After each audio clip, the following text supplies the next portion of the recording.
Buenos días, amigos y amigas. Bienvenidos de nuevo a un nuevo vídeo. Yo pienso que espectacular para algunos la historia de Napoleón Bonaparte, para otros no tanto, para unos admirado y para otros temido. Pero también quería representarlo aquí como uno de los personajes más importantes de la historia y tenía que estar en mi sección de biografías. Así que, pues para los que disfruten con ello, les invito a escuchar este vídeo, a dejar sus opiniones, sus comentarios, y a ver qué les parece. Así que bienvenidos y vamos a comenzar con la historia de este tremendo personaje en todos los aspectos de su vida. En una isla arrullada por el viento del Mediterráneo, nació en 1769 un niño que cambiaría el curso de la historia. Su nombre, Napoleone di Bonaparte, nacido en Ajaccio, Córcega, apenas un año después de que la isla pasara de dominio genovés a francés. Crecería sintiéndose extranjero en su propia patria. De familia noble, pero empobrecida, su infancia fue dura. El pequeño Napoleón era callado, reservado, con una mirada penetrante que pocos olvidaban. A los 9 años fue enviado a estudiar a Francia. Allí el acento corso le hacía blanco de burlas. Pero en lugar de doblegarse, él aprendió a endurecerse y a observar, sobre todo a observar. Descubrió su vocación entre libros de estrategia y biografías de grandes generales.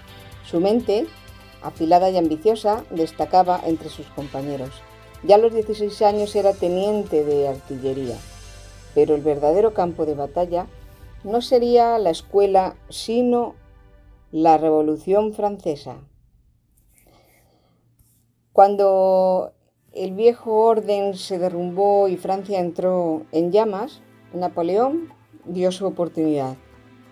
No temía al caos, lo entendía, lo moldeó y lo usó. En 1793, tras la toma de Toulon, fue ascendido a general de brigada con tan solo 24 años. Su genio militar comenzaba a desplegar sus alas, pero su ambición aún no tenía techo. Con esta pequeña introducción vamos a entrar ya de lleno en lo que fue su infancia, su juventud y su ascenso. Bien, pues en la isla de Córcega, en una tierra de rebeldes y montañas, como digo, nació Napoleón el 15 de agosto de 1769. Entonces, apenas un año antes, Francia había comprado la isla a Génova, y aunque Napoleón sería ciudadano francés, en su alma siempre vibró el orgullo corso. Su padre, Carlos Bonaparte, era un abogado cercano a la nobleza local, y su madre, Leticia Ramolino, una mujer fuerte, severa y devota, marcó profundamente su carácter. Fue el segundo de 8 hermanos, pero pronto se destacó por su seriedad y mirada aguda y bastante intensa. A los 9 años fue enviado, como digo, a la escuela militar de Brienne, en Francia continental. Allí, el idioma, su acento y origen extranjero, pues le hicieron blanco del desprecio. Solitario, se refugiaba en los libros y en una determinación creciente por superarse. Le gustaba mucho leer sobre Alejandro Magno, Julio César, Aníbal, y algo dentro de él se encendía cuando leía estos libros. No era un niño simpático, era un niño intenso, introvertido y a veces arrogante, pero con una inteligencia estratégica que sus profesores no podían ignorar. A los 15 años fue admitido en la École Militaire de París, la academia más prestigiosa del ejército. Su padre moriría poco después, dejándolo al frente de su familia siendo apenas un adolescente. En medio del dolor, Napoleón se graduó como teniente de artillería, el más joven de su promoción. Pero más allá del uniforme y de los mapas, había un joven que observaba con desconfianza el mundo que lo rodeaba. Se sentía diferente y sabía que estaba destinado a algo más, lo sentía, aunque no sabía realmente a qué. Al tiempo, la Revolución Francesa estalló en 1789 y con ella los cimientos del viejo mundo temblaron. Napoleón, con apenas 20 años, entendió que los tiempos de cambio eran también tiempos de oportunidades y apoyó la causa revolucionaria no por idealismo, sino porque intuía que el caos podía ser un trampolín para él. En 1793, en Toulon, una ciudad estratégica tomada por realistas y británicos, Napoleón propuso un plan audaz para recuperar el puerto. Y lo consiguió. Y con este triunfo fue ascendido a general de brigada con tan solo, como dije, 24 años. Total, ya se le veía venir. Tenía el uniforme, el rango y la fama, pero aún no tenía el poder ni el amor. Fue por aquella época cuando conoció a Joséphine de Beauharnais, una viuda encantadora, culta y ambiciosa. Se casaron en 1796. Poco antes de que él partiera hacia Italia, al mando de un ejército famélico, la verdad, y regresara convertido en un héroe. Si hablamos de sus campañas militares y su creación del imperio, se podría decir que la campaña de Italia fue su consagración. Con apenas 26 años, Napoleón dirigía a hombres mayores, muchos escépticos, pero su genio estratégico se impuso. Venció a los austriacos una y otra vez, reformó, motivó y escribió boletines en los que él mismo se convertía en leyenda. Pero mientras ganaba batallas, su corazón se inquietaba. En sus cartas a Josefina se entreveía pasión, celos, dependencia. Ella no siempre respondía con la misma intensidad. Mientras él conquistaba Europa, ella conquistaba París. Después vino a Egipto y con él la mezcla de gloria, misterio y fracaso. Napoleón admiraba las culturas antiguas. Fundó el Instituto de Egipto, promovió estudios científicos, pero su expedición militar fue difícil. Aún así regresó a Francia con un aura de grandeza y encontró al directorio débil y desprestigiado. En 1799 lideró un golpe de Estado. El joven general se convirtió en primer cónsul. Poco después, cónsul vitalicio, y en 1804, en la Catedral de Notre Dame, se coronó emperador de los franceses con sus propias manos. Ese gesto lo decía todo. O sea, no aceptaba la autoridad de ningún papa, de ningún rey, ningún dios sobre él. Como emperador llevó a cabo reformas clave. El Código Napoleónico, que influiría en la legislación de medio mundo. De hecho, aún todavía en Francia se sigue. La reorganización de la administración, la educación, los impuestos, dio una estabilidad a una Francia que estaba desangrada por la revolución. Pero también consolidó su poder absoluto. La libertad se diluía. El culto al héroe crecía, era amado, era temido y cada vez más solo en la cima. Napoleón estaba en la cima del mundo. Desde Lisboa hasta Moscú, desde Berlín hasta Roma, Europa se inclinaba ante su genio militar. Cada batalla parecía confirmar su destino de grandeza. Austerlitz, Jena, Friedland, sus victorias deslumbraban al continente. Convirtió hermanos y cuñados en reyes, redibujó el mapa europeo a su antojo y exportó sus reformas y también su ambición. Pero mientras el imperio se expandía, algo comenzaba a fracturarse dentro de él. Su relación con Josefina se enfrió. Ella no podía darle un heredero. En 1810, con el corazón dividido entre el amor y el deber, Napoleón la repudió y se casó con María Luisa de Austria, hija del emperador enemigo. Aquello fue una jugada política, pero también un símbolo. El general corso revolucionario se unía a la realeza que un día había combatido. Tuvieron un hijo, el rey de Roma, y durante un instante Napoleón creyó haberlo conseguido todo: imperio, dinastía y gloria. Pero el mundo no descansaba, y su ego tampoco. Cometió un error fatal, que fue invadir Rusia. En 1812 cruzó la frontera con más de 600.000 hombres. Era la mayor fuerza militar jamás reunida hasta entonces. Pero Moscú ardió y el invierno lo devoró. El hambre, el frío, las enfermedades, diezmado, humillado, volvió con apenas un puñado de hombres, y Europa, que le temía, ahora olía sangre. Se alzaron coaliciones: Austria, Prusia, Rusia, Inglaterra, todos contra él. Decían que si estaba loco, que se había perdido el juicio y la razón. Perdió Leipzig, la batalla de las naciones, y París fue tomada. Y el emperador invencible fue obligado a abdicar. ¿Qué pasó con su caída, con su exilio y con los 100 días?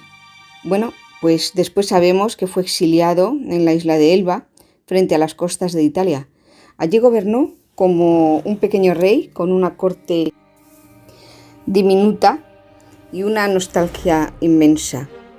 Veía a su hijo solo en retratos, escuchaba rumores de traición y sentía que aún no había terminado. Y un día, sin disparar un tiro, regresó. Desembarcó en Francia y caminó hacia París, no como un fugitivo, sino como un emperador. Los soldados enviados a detenerlos se unieron a él, y así comenzaron los 100 días. Francia ardió en esperanza, en miedo, en admiración. Napoleón volvió al poder, intentó negociar, reformar, gobernar de nuevo, pero Europa ya no lo perdonaría. El 18 de junio de 1815, en los campos de Waterloo, su destino se selló. Fue una batalla feroz, con lluvia, barro y desesperación, pero la suerte ya no estaba con él. Su tiempo había pasado. Fue derrotado por las fuerzas del duque de Wellington y Prusia, y esta vez no hubo regreso. Fue llevado al exilio, y ahora de forma definitiva, a la isla de Santa Elena, en medio del Atlántico, un pedazo de tierra perdido en la nada. Allí pasó sus últimos años escribiendo, dictando sus memorias y caminando en silencio y soñando con batallas que ya no volverían. Murió el 5 de mayo de 1821 con apenas 51 años. Y sus últimas palabras fueron: Francia, el ejército, la cabeza del ejército, Josefina. Y en ese suspiro final se mezclaban la patria, el poder y el amor. Napoleón Bonaparte fue muchas cosas. Un joven pobre que desafió imperios, un dictador que surgió de una resolución, un genio militar que también fue un tirano, y un reformador y un conquistador. Cambió el mundo, eso sí, su código civil sigue influyendo en leyes modernas.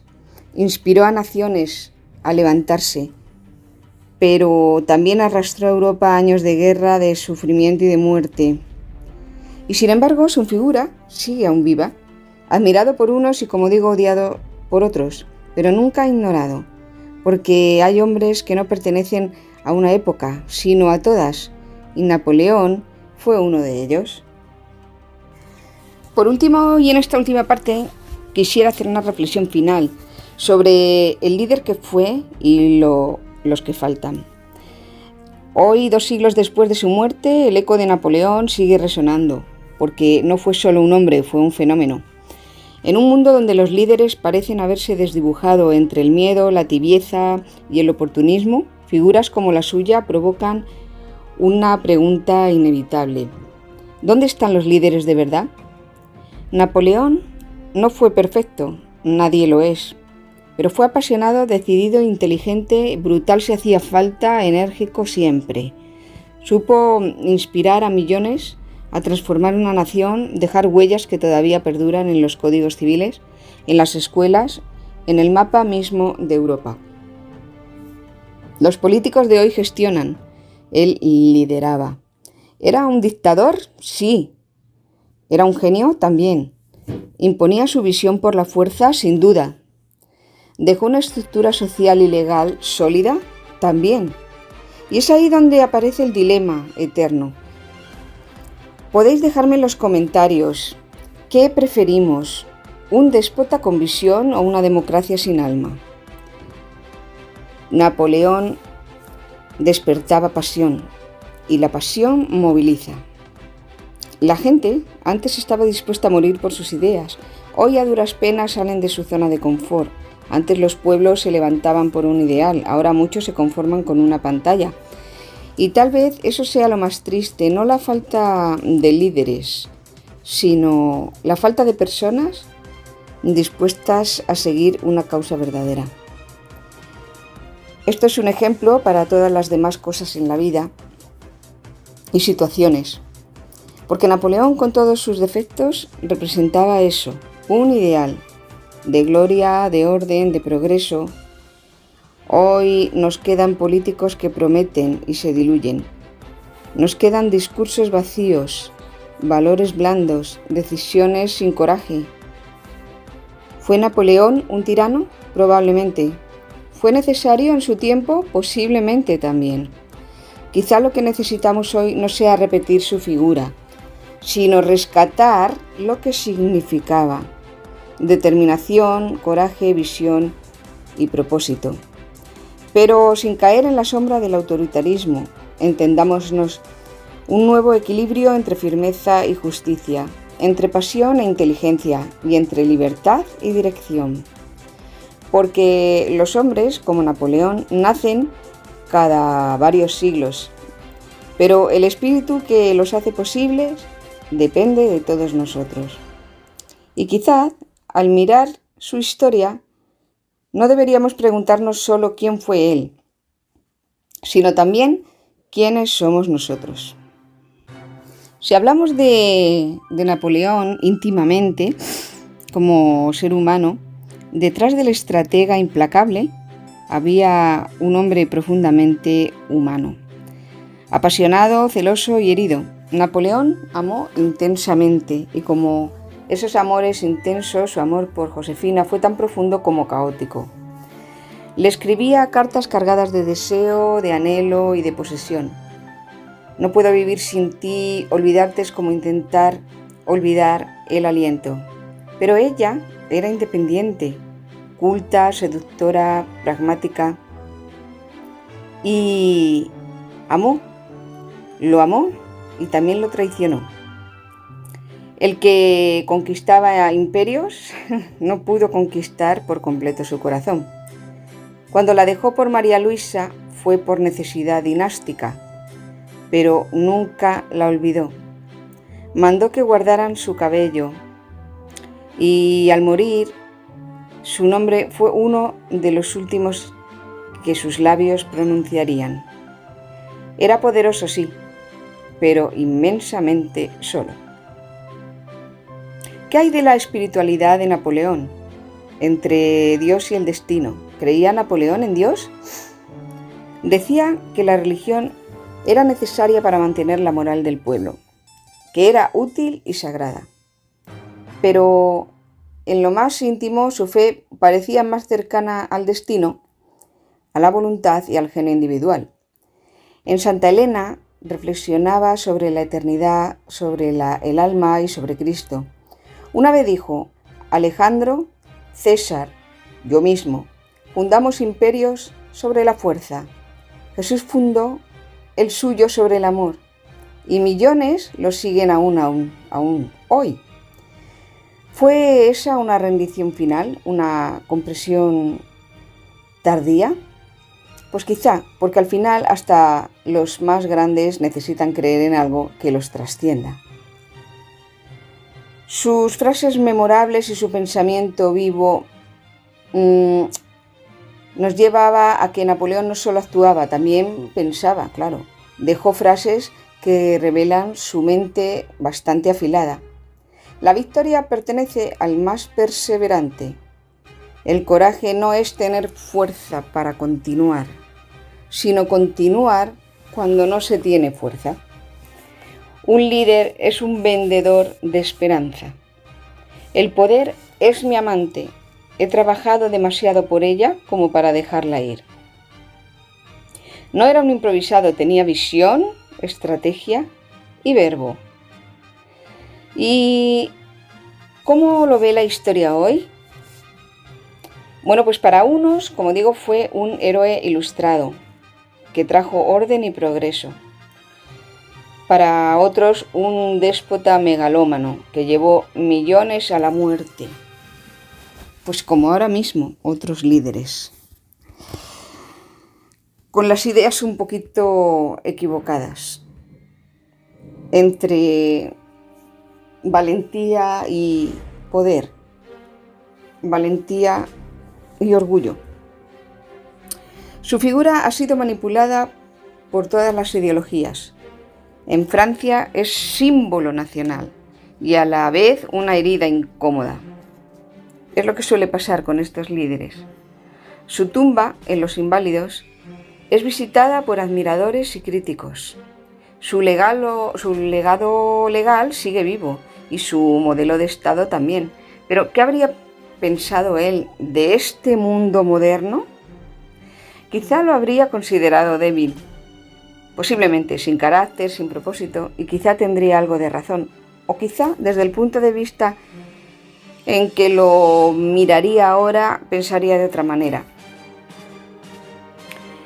Hoy, en este mundo en crisis, muchos esperan soluciones rápidas, pero lo que falta precisamente no es tecnología ni dinero, sino lo que falta es liderazgo real. Napoleón fue una tormenta en todo su esplendor, pero fue al menos una fuerza viva. Quizá el futuro no necesita otro emperador, pero sí necesita personas valientes, con convicciones, con alma y con fuego. Porque, como dijo él, un líder es aquel que sabe lo que quiere, lo dice con claridad y lo logra. Y esa llama puede encenderse en cualquiera de nosotros. Napoleón no era un dios, no era invencible, ni era inmortal. Era un hombre con miedo, con deseo y con heridas que no sanaban. Un hombre que buscaba la inmortalidad. ¿Recordáis cuando pasó por Egipto y se quedó durmiendo una noche intentando buscar la inmortalidad y nunca se supo?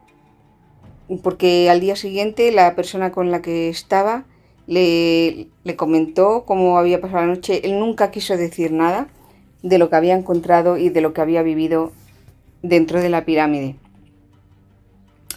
Pero no en la eternidad del alma, sino en la memoria del mundo. Y lo logró. Su vida fue un relámpago en la historia. Un destello que iluminó campos de batalla, palacios, leyes, sueños, y luego se apagó. Pero el eco sigue, porque Napoleón, como todos los grandes líderes, no solo vivió para él, vivió para ser recordado. Y nosotros lo recordamos, no porque lo idealicemos, sino porque nos refleja. Nos muestra lo mejor y lo peor del ser humano, la pasión, la ambición, la genialidad, la arrogancia, la capacidad de crear y de destruir. Quizá por eso seguimos hablando de él, porque en este mundo donde todo pasa rápido y casi nada queda, Napoleón nos recuerda que hay vidas que marcan y que hay decisiones que resuenan siglos después.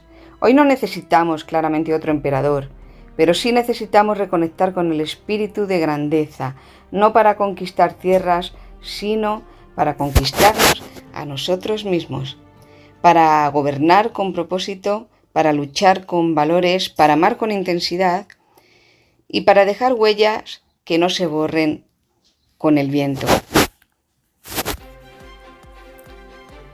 Porque la historia no está hecha solo de nombres, sino de fuego, y cada uno de nosotros lleva uno dentro.